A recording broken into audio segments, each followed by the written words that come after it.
L'association Ville-Campagne-Bois-Gamma est née bien sûr de par l'histoire. Il faut revenir à l'historique de l'exploitation de Bois-Gamma.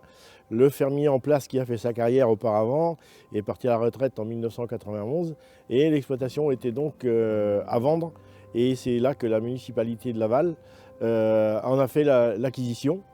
S'était rapproché à l'époque d'une organisation qui existe toujours aujourd'hui en Mayenne, qui était la Fédération départementale des CIVAM, de manière à lui confier, je dirais, la gestion, c'est le terme qui avait été employé, la gestion de l'espace. L'AID-CIVAM a donc commencé à organiser des manifestations ici, des manifestations sur l'environnement, parce que c'était ça que la ville de Laval voulait aussi, que la ferme serve un petit peu de support pour tout ce qui tournait autour du développement durable qu'on parlait déjà à l'époque, de manière à ce que les urbains s'approprient un petit peu la campagne, une ferme en ville qui existait.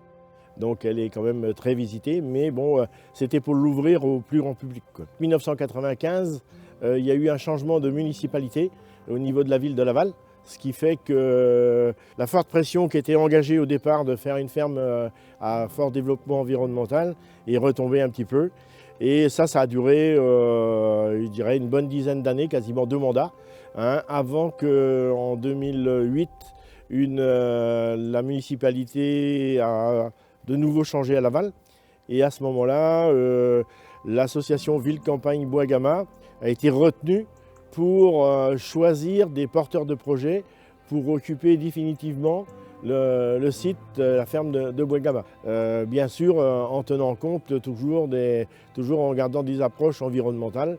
Et parce qu'il y avait aussi dans l'approche aussi pour la municipalité, c'était l'aspect pédagogique, de rechercher à ce que ça ne soit pas ouvert qu'au grand public, mais aussi que le monde des écoliers puisse aussi venir de temps à autre sur l'exploitation. Et donc moi j'avais fait la demande pour convertir les terres en agriculture biologique, ce qui demande 2 années.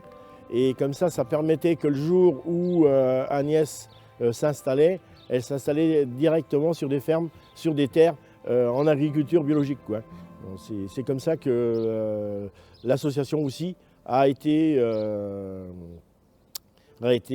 chargée de faire pour les bienfaits de l'exploitation,